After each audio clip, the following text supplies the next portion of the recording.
নমস্কার, আমি সুদীপ্তা। এভি নিউজে আপনাদের সকলকে স্বাগত। প্রথমেই চোখ রাখবো নিউজ হেডলাইন্সে।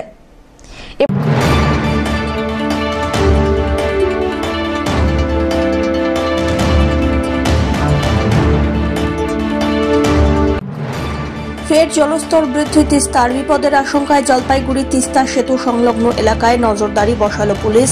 নদীতে নেমে কাঠ সংগ্রহ বন্ধ করতে নিষেধাজ্ঞা জারি।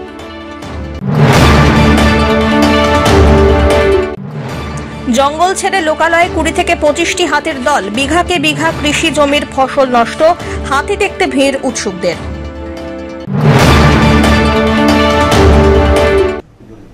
এবার আসছে বিস্তারিত সংবাদ। ফের জলস্তর বৃদ্ধি তিস্তার। সমতলে মুষলধারায় বৃষ্টির পাশাপাশি সকাল 10টা থেকেই তিস্তা ব্যারেজ থেকে প্রায় 1763.42 কিউমেক জল ছাড়ায় জলস্তর বাড়ছে তিস্তা নদীর। বিপদের আশঙ্কায় জলপাইগুড়ি তিস্তা সেতু সংলগ্ন এলাকায় নজরদারি পুলিশের। নদীতে নেমে কাঠ সংগ্রহ বন্ধ করতে নিষেধাজ্ঞা জারি করা হয়েছে।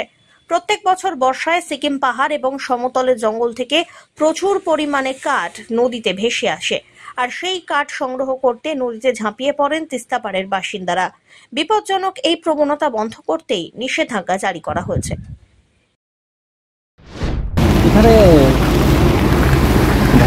তো অত্যাধিক পরিমাণে জল বেড়েছে, তো সেই জলের উদ্দেশ্যে অনেক কাঠপাট যেগুলো আছে সেগুলো কাঠপাট চলে আসছে। বাচ্চা কাচ্চা কী করছে, ওগুলোতে দড়ি ফিট করে নিচে নামছে, নেমে ওগুলো ধরার চেষ্টা করছে, হয়তো জ্বালানি ফোলানি করবে।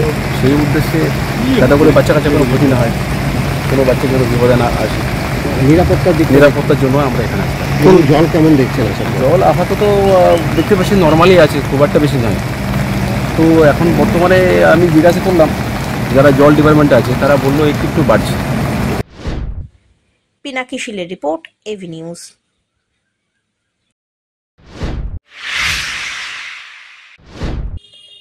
সিকিমে প্রবল বৃষ্টি এবং জলপাইগুড়িতেও লাগাতার বৃষ্টি, এই দুয়ের জেরে ফুঁসছে জলপাইগুড়ি জেলার উপর দিয়ে বয়ে যাওয়া তিস্তা নদী। আশঙ্কায় নদী পাড়ের বাসিন্দারা। ইতিমধ্যেই ক্রান্তি ব্লকের পূর্ব দোলাইগাঁও এবং সাহেবপাড়ায় প্রায় 50টি বাড়ি জলমগ্ন। মালবাজারের টেটগাঁও এলাকাতেও ঢুকছে তিস্তার জল। তিস্তা ছাড়াও ডুয়ার্সের একাধিক নদীর জলস্তর বেড়েছে। চিল, ঘিস, লিস, মাল, ডায়না, কুর্তি, নেওড়া, সুখানি। নাগরাকাটা ব্লকের সুখানি নদীর জল বেড়ে সেতুর উপর দিয়ে বইছে। তবে এদিন সকালবেলায় জানা গেল তিস্তা নদীর জলস্তর সামান্য কমেছে, যদিও রাত থেকে লাগাতার বৃষ্টি চলছে জলপাইগুড়িতে। তাই জলস্তর আবার বাড়তে পারে বলেই আশঙ্কা।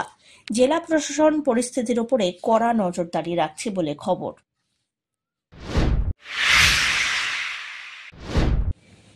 একাধিক দাবিতে অঙ্গনওয়াড়ি কর্মী ও সহায়িকা কর্মীদের অবস্থান বিক্ষোভ কর্মসূচি শহর জলপাইগুড়িতে। এই দিনে সংগঠনের কর্মীরা শহরের হাকিমপাড়া নারী ও শিশু উন্নয়ন এবং সমাজ কল্যাণ বিভাগ দপ্তরের বিভিন্ন দাবিতে বিক্ষোভ দেখান। তাদের দাবিগুলির মধ্যে রয়েছে অঙ্গনওয়াড়ি কর্মী ও সহায়িকাদের অন্যান্য উন্নত রাজ্যের মতো অ্যাডিশনাল এবং অ্যানারিয়াম বৃদ্ধি করা, এছাড়াও রাজ্য সরকারের বিভিন্ন পদের সিনিয়রিটি পদে পদোন্নতি করা, পাশাপাশি স্মার্টফোন এবং রিচার্জের খরচ দেওয়া সহ অন্যান্য একগুচ্ছ দাবিতে সংশ্লিষ্ট দপ্তরে স্মারকলিপি প্রদান করা হয়। এ বিষয়ে সংগঠনের রাজ কমিটির কার্যকরী সভাপতি মৌসুমী ঘোষ জানিয়েছেন, পুরো রাজ্য জুড়েই দাবি দেওয়া নিয়ে অবস্থান বিক্ষোভ কর্মসূচি চলছে। এই দিন সদর প্রজেক্টেও অবস্থান বিক্ষোভ কর্মসূচির পাশাপাশি দপ্তরে দেওয়া হলো ডেপুটেশন। মূলত 14 দফা দাবি নিয়ে এই অবস্থান বিক্ষোভ কর্মসূচি চলছে। দাবিগুলো দ্রুত কার্যকর না হলে আগামীতে বৃহত্তর আন্দোলন করা হবে বলে জানান তিনি। আমাদের এই বিক্ষোভে তো 14 দফা দাবি নিয়ে আমরা আজকে ডেপুটেশনটা দিচ্ছি। মূল হলো আমাদের তো অনারিয়াম, অ্যাডিশনাল অনারিয়াম তো আছে, কিন্তু আজকে আমাদের মেন হলো পোষণ টাকাটার যে মোবাইল ফোনটা, সেটা দুবার কেন্দ্র সরকার দেওয়ার পরেও আমরা ডিপার্টমেন্ট থেকে পাইনি। কিন্তু সেই পোষণ অ্যাপসে কাজ না করার জন্য আমাদেরকে ভয় দেখিয়ে কাজ করানো হচ্ছে মেয়েদেরকে। এমনকি সেন্টারে গিয়ে এমপিন নিয়ে নেওয়ার একটা প্রবণতা দিতেই হবে, এমপিন না শেয়ার করলে পরে সুপারভাইজার সিডিপিওরা ভয় দেখাচ্ছে মেয়েদের। এটা নিয়ে আজকে মেন আমরা অবস্থা। এর আগেও তো আপনারা ডেপুটেশন দিয়েছিলেন, অনেকবার দেওয়া হয়েছে, অনেকবার আমাদের ডেপুটেশন দেওয়া হয়েছে। ডেপুটেশন সবসময় আমাদের কর্মসূচি চলছে, কিন্তু এর মধ্যে আমাদের অনারিয়াম অ্যাডিশনাল অনারিয়ামটা ন্যূনতম হলেও 750 টাকা আমাদের বেড়েছে, কিন্তু মানে আরও যে আমাদের দাবিগুলো সেগুলো এখনো পর্যন্ত পূরণ হচ্ছে না। আমাদের যেরকম 5 বছর হয়ে গেছে আমাদের ইউনিফর্মটা পর্যন্ত অফিস আমাদের দিচ্ছে না। কতজন কর্মী এই আওতা থেকে বঞ্চিত হচ্ছে? আমাদের তো পুরো রাজ্যে 2,32,000 কর্মী আছে। জেলার সভাপতি বলতে পারবে, হাজারের ওপরেই আছে, হাজারের ওপরে আছে। হেল্পার নিয়ে বেশি হবে, কর্মী 1000-এর উপরে। সমস্যা না মিটলে আগামী দিনে কি হবে? আমাদের তো কর্মসূচি মানে এখন তো এরপরে আমরা ডিরেক্টর লেভেলে যাব। সিডিপিওর কাছে কোনো সদুত্তর যদি না পাই তাহলে আমাদেরকে ডিপিও তো গেছি, অনেকবার করে ডিপিওর সঙ্গে বসা হয়েছে, এবার আমরা ডিরেক্টরের কাছে যাব। তারপর আমাদের আন্দোলন চলতেই থাকবে, বৃহত্তর আন্দোলনে আমরা যাব। এ বিষয়ে assistant child development project officer Rajkumar Modi বলেন, হ্যাঁ, আজ পশ্চিমবঙ্গ অঙ্গনওয়াড়ি কর্মী ও সহায়িকা কল্যাণ সমিতি থেকে একটা ডেপুটেশন ওরা দিয়েছে। ওদের বিভিন্ন দাবি দাওয়া আছে, যেমন পোষণ ট্র্যাকারের জন্য মোবাইলের দাবি দাওয়া আছে, বা ওনাদের যে অনারিয়াম আছে সেটা অনারিয়াম বৃদ্ধির ব্যাপার আছে, বা সুপারভাইজার পদে অঙ্গনওয়াড়ি থেকে 50% যে পদোন্নতির যে দাবি আছে, বা গ্যাস দিতে হবে, ওভেন দিতে হবে, বা ড্রিঙ্কিং ওয়াটার টয়লেটের ব্যবস্থা করতে হবে। এরকম বিভিন্ন দাবি দাওয়া ওদের এখানে আজকে প্রায় 16 দফা দাবি দাওয়া ওদের এখানে ছিল। আমরা সমস্ত শোনার পরে আমরা বলছি যে ঠিক আছে, আপনি দাবি দাওয়া আমরা শুনলাম, আমরা সরকার বাহাদুরের কাছে এই দাবি দাওয়া আপনাদের ফরওয়ার্ড করে দিব, এবং আমরা এটাও সাথে আশা রাখছি যে যথাশীঘ্র ওদের যে দাবি দাওয়া আছে সরকার বাহাদুর সেটা দূর করার চেষ্টা করবে, যাতে সেন্টারে যত প্রবলেম আছে, আপনাদের যা প্রবলেম আছে সেটা মিটে যায়, এবং সেন্টার যাতে ভবিষ্যতে স্মুথভাবে চলতে পারে, অফিসের সাথে অঙ্গনওয়াড়িদের কোনো কনফ্রন্টেশন যাতে না হয়। সব্যসাচী মজুমদারের রিপোর্ট, এভি নিউজ।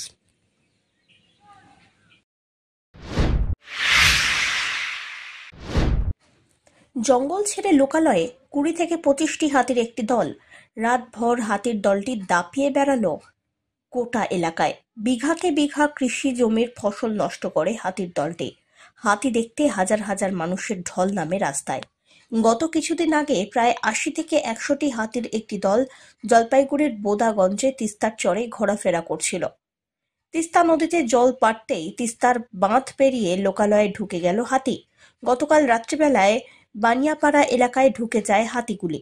এরপরে পাতকাটা গ্রাম পঞ্চায়েতের কালিয়াগঞ্জ, বাজিতপাড়া, বড় চৌধুরীপাড়া এলাকায় দাপিয়ে বেড়ায় হাতি। আতঙ্কে থাকেন এলাকাবাসীরা। ঘটনাস্থলে বন দপ্তরের আধিকারিকরা এসে হাতিগুলিকে জঙ্গলে ফেরানোর চেষ্টা করে। এটা তো দেখুন, হাতি যে বৈকুণ্ঠপুর ডিভিশনের ডিএফওটা মেসেজ করেছিল আমাদের ডিএফও সাহেবকে, জলপাইগুড়ি ডিভিশন সাহেবকে। তো সাহেব জানালো কি 70টা প্লাস হাতি এদিকে পাটঘাটার দিকে মুভ করছে, ভেঙ্গিপাড়ার দিকে মুভ করছে। তারপরে আমরা অ্যাকশন নিলাম, সঙ্গে সঙ্গে আমরা গরুমারা ডিভিশনকেও জানালাম। সবাই মিলে মাল স্কোয়াড আছে, এখানে রামসা স্কোয়াড আছে, লাটাগুড়ি রেঞ্জ আছে, আর এমপিপি রেঞ্জ জলপাইগুড়ি ডিভিশনে। আমরা সবাই মিলে সারা রাত ধরে এখানে হাতির পাহারা দিচ্ছিলাম। তো এখানে দলটা ভাগ হয়েছিল, মোটামুটি 4-5টা দল ভাগ হয়েছিল। এখন দেখছি মোটামুটি একটা দল আগে পার হয়ে গেছে, দ্বিতীয় এটা দল চলে গেছে, আর একটা ওই দিকে ছিল, ওইদিকে পার হয়ে এটা যাচ্ছে, এটা সামনে যাচ্ছে এখন। তারপরে মানে মোটামুটি ক্লিয়ার হয়ে যাবে। তবে আমরা একবার এখানে স্ক্যান করে দেখতে হবে আমাদের আরও আছে হাতি ছিল নাকি।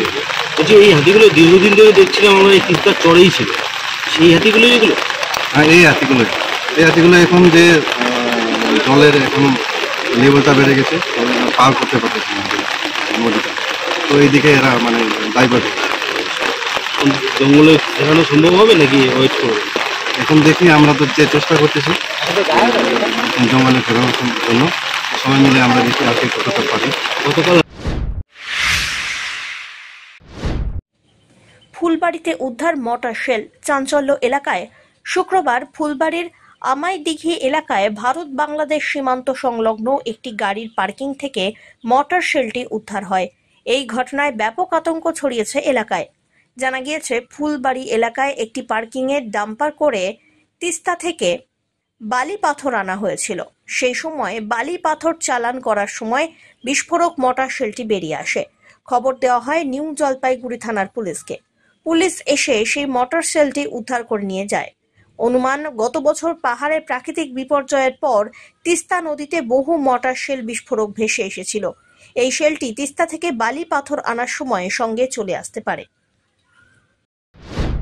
বমটা বালুর গাড়িতে আসছে, বালুটা জেসিবি দিয়ে চালতে গিয়ে বমটা বের হয়েছে বালুর ভিতর থেকে। পুলিশ নিয়ে গেল? হ্যাঁ, নিয়ে গেছে।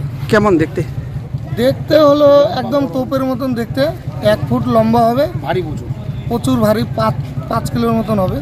আচ্ছা, নিয়ে গেল পুলিশ? হ্যাঁ, নিয়েছে, এখন জাস্ট নিয়ে এলো পুলিশ। বললাম কোন জায়গায় এসছে এটা? ফুলবাড়ি ভুটান পার্কিং। কোথা থেকে এগুলো আসতে পারে? তিস্তা থেকে বালি, ওখান থেকে তিস্তাতে পারে।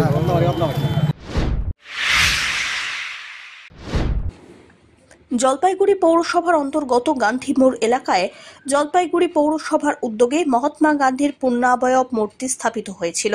কিন্তু মূর্তি স্থাপন করা হলেও তার পরিচর্যা সঠিকভাবে না হওয়ায় মূর্তির আশেপাশে গাছপালা দিয়ে ভর্তি হয়ে গিয়েছে। পথচলতি মানুষের বক্তব্য, মহাত্মা গান্ধীর মূর্তি স্থাপিত হয়েছে ঠিকই, কিন্তু মূর্তির চারিদিকে বর্তমানে বিভিন্ন নোংরা আবর্জনা আগাছায় ভর্তি। তাই জলপাইগুড়ি প্রশাসনের কাছে অনুরোধ, মূর্তির আশেপাশের গাছ কেটে তার দেখভাল করা উচিত। যদিও জলপাইগুড়ি পৌরসভা সূত্রে খবর, খুব তাড়াতাড়ি এই আগাছাগুলি পরিষ্কার করে মূর্তির গৌরব পুনরায় ফিরিয়ে আনা হবে। কি দেখছেন? আরে মূর্তিটা অ্যাকচুয়ালি তো মূর্তিটাকে পরিষ্কার পরিচ্ছন্নতা রাখার দরকার। হ্যাঁ, এটা তো গাছগাছালি দিয়ে ভর্তি করে রেখেছে, একটু ছেটে দিলে ভালোই হয়। এখন কি মূর্তি দেখতে পাচ্ছেন? আপনারা তো দেখেন সবসময়। দেখতে আগে পেতাম, এখন অল্প অল্প করে দেখতে পাচ্ছি, মানে গাছগাছালি দিয়ে ভর্তি তো, সেরকম বুঝতে পারছি। কি করা উচিত মনে হয়? এখন এসে ওখান থেকে এসে গাছ গাছালি কেটে পরিষ্কার করে রাখলে তাহলে ভালো হয়। তাহলে পরিষ্কার হয়।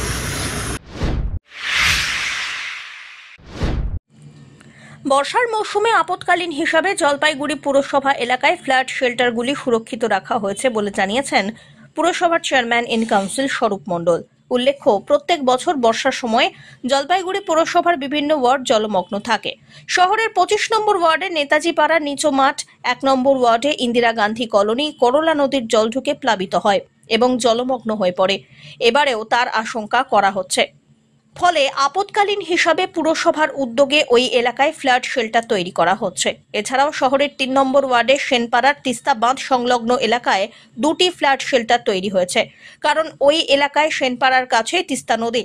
পাহাড়ের ভারী বৃষ্টি হলেই তিস্তার জল বেড়ে যায়, সেই জল কিছু নিচু জায়গায় ঢুকে প্লাবিত হয়। এ বিষয়ে জলপাইগুড়ি পুরসভার চেয়ারম্যান ইন কাউন্সিল স্বরূপ মণ্ডল বলেন, প্রাকৃতিক দুর্যোগে কখন কোথায় কি ঘটবে তা আগাম বলা যায় না। পাশাপাশি বন্যার আপৎকালীন হিসাবে ফ্ল্যাট শেল্টারের পাশাপাশি উদ্ধার কাজে ব্যবহৃত নৌকা থেকে শুরু করে speedboat, life jacket, civic defence সহ সমস্ত সরঞ্জাম প্রস্তুত আছে বলেও জানান তিনি। আপৎকালীন সহযোগিতার জন্য মহকুমা শাসক এবং পুরসভাও রয়েছে। ওই এলাকার মানুষের চিন্তার কোনো কারণ নেই বলে জানান স্বরূপ মণ্ডল।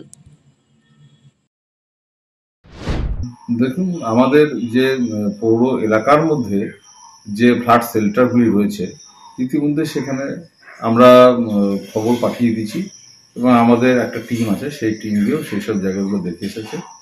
যেখানে যদি এরকম কোনো পরিস্থিতির উদ্ভব হয় আচমকা, তাহলে সেখানে বন্যা দুর্গত মানুষরা আশ্রয় নিতে পারবে।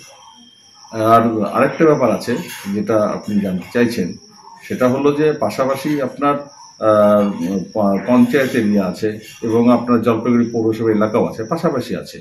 সেই সব জায়গার মানুষরাও যাতে দুর্গত মানে এরকম দুর্গতির মধ্যে না পড়েন, তার জন্য জেলা প্রশাসনকে জানানো আছে।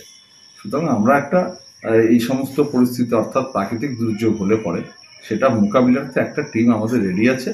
আমরা সকলকে আতঙ্কিত হতে না করছি। বর্ষার সবে শুরু, একটু সবার কাছে ধৈর্য, আমরা আশা করব সকলে একটু ধৈর্য রাখুন। আমরা তো পাশে সবসময় থাকার চেষ্টা করি। আমাদের যে টিম আছে রেস্কিউ টিম, সেই রেস্কিউ টিম কিন্তু তৈরি রয়েছে। পৌরসভা এলাকায় কতগুলি শেল্টার আছে আর এর পাশাপাশি কোন কোন জলমগ্ন হওয়ার যে এলাকাগুলো রয়েছে নদীর জলে, বৃষ্টির জলের কথা বলছি না, সেটা হচ্ছে 25 নম্বর ওয়ার্ড আপনার একটা জলমগ্ন হওয়ার একটা প্রবণতা থাকে, ওখানে জল হলেই জল ঢুকে যায়। আমাদের 3 নম্বর ওয়ার্ডে কিছু অংশ আছে যেখানে তিস্তা নদীর জল সেখানে প্রবেশ করে। এরকম কিছু কিছু জায়গা আছে যেসব জায়গাগুলোতে আপনার তিস্তা নদীর জল ঢুকে যায় বা কয়লা নদীর জলে প্লাবিত হওয়ার একটা আশঙ্কা থাকে। সেই সব জায়গাগুলোতে আমরা ইতিমধ্যেই এই যে ফ্লাড শেল্টারগুলো আছে সেগুলোকে আমরা তৈরি রেখেছি এবং আমাদের যারা টিম আছে সেই টিমকেও আমরা কিন্তু রেডি রেখেছি। আপৎকালীন হিসাবে কি কি উদ্ধার কাজের জন্য আমরা আমাদের লাইফ জ্যাকেট বয়াটা এগুলো সব রয়েছে। আমাদের সিভিল ডিফেন্স, জেলা প্রশাসন, এসডিও সাহেব তাকেও আমরা এই ব্যাপারটা পৌরসভার পক্ষ থেকে অবহিত করেছি। নর্মালি আমাদের যে এই প্রাকৃতিক দুর্যোগ মোকাবিলাতে যে টিম থাকে, আমরা যারা জয়েন্টলি একসঙ্গে কাজ করি আর কি, সেই টিম রেডি আছে। শেষ করবার আগে নিউজ হেডলাইন্স আরো একবার।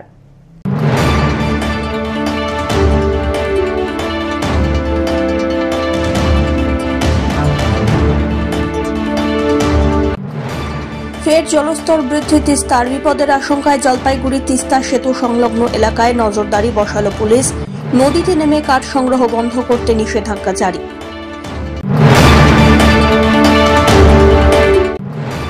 জঙ্গল ছেড়ে লোকালয়ে 20 থেকে 25টি হাতির দল, বিঘাকে বিঘা কৃষি জমির ফসল নষ্ট, হাতি দেখতে ভিড় উৎসুকদের।